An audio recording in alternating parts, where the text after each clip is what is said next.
کیا آپ کے گھر میں پریشانی ہے، کاروبار میں برکت نہیں، غصہ جلدی آتا ہے، لوگوں سے جھگڑے رہتے ہیں، دل بے سکون رہتا ہے؟ تو ایک سوال اپنے آپ سے کریں کہ جس کتاب کو اللہ تعالیٰ نے ہماری ہدایت کے لیے نازل کیا، کیا ہم نے واقعی اسے اپنی زندگی میں داخل کیا ہے؟ ہم لوگ قرآن پاک پڑھتے ہیں، سنتے ہیں، گھر میں رکھتے ہیں، لیکن کیا قرآن ہمارے فیصلوں، معاملات اور رویے میں نظر آتا ہے؟ آج صرف 3 آسان باتیں سمجھتے ہیں کہ قرآن ہماری زندگی کیسے بدل سکتا ہے۔ دیکھیں، ہمارے گاؤں اور معاشرے میں بہت سارے مسائل ہیں۔ کسی کو رزق کی فکر ہے، کسی کو گھر کے جھگڑوں کی، کسی کو غصہ بہت آتا ہے، کوئی دوسروں سے حسد کرتا ہے، کسی کا کاروبار نہیں چل رہا، کسی پر قرض ہے، اور کبھی کبھی آدمی باہر سے بالکل ٹھیک نظر آتا ہے لیکن اندر سے پریشان ہوتا ہے۔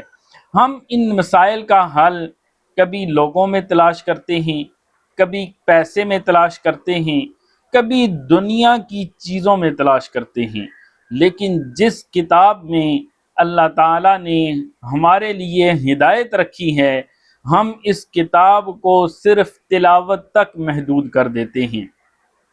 مسئلہ قرآن مجید میں نہیں ہے، مسئلہ یہ ہے کہ قرآن ہماری زندگی میں کتنا داخل ہے۔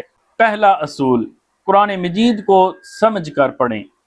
روزانہ بہت زیادہ پڑھنا ضروری نہیں، چند آیات پڑھیں، ترجمے کے ساتھ پڑھیں، اور اس کے بعد سوچیں کہ اللہ تعالیٰ مجھے کیا سکھا رہا ہے۔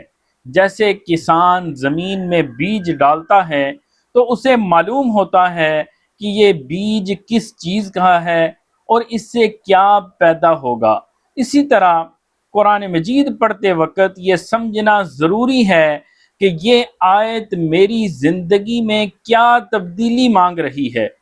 دوسرا اصول، ایک حکم کو زندگی میں لے آئیں۔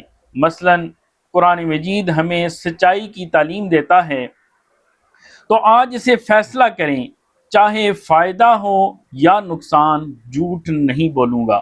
قرآن مجید صبر کی تعلیم دیتا ہے، گھر میں کسی نے غصہ دلایا تو فوراً جواب دینے کی بجائے خود کو روکیں۔ قرآن مجید والدین کے ساتھ اچھا سلوک سکھاتا ہے، تو آج اپنے ماں باپ سے نرمی کے ساتھ بات کریں۔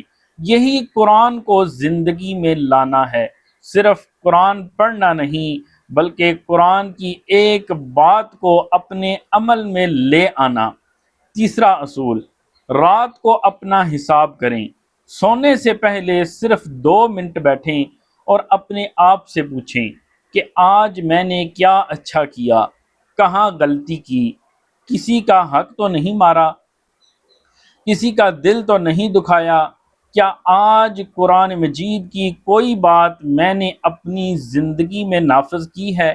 اگر غلطی ہوئی ہے تو اللہ تعالیٰ سے معافی مانگیں اور اگلے دن کو بہتر بنانے کی کوشش کریں۔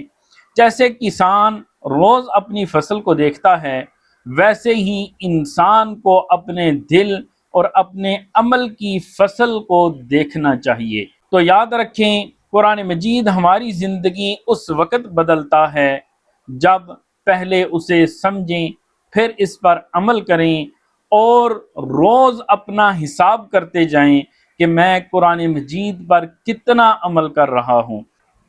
قرآن مجید صرف الماری میں رکھنے والی کتاب نہ بنائیں، اسے اپنے گھر، اپنے کاروبار، اپنے اخلاق، اپنے معاملات اور اپنی پوری زندگی میں لے آئیں۔ اگر ہم قرآن مجید کی صرف ایک آیت بھی سمجھ کر اپنی زندگی میں نافذ کر لیں تو شاید وہ ایک آیت ہماری پوری زندگی بدلنے کا ذریعہ بن جائے۔ اللہ تعالیٰ سے دعا ہے کہ اللہ تعالیٰ ہمیں قرآن پاک پڑھنے، سمجھنے اور اس پر عمل کرنے کی توفیق عطا فرمائے۔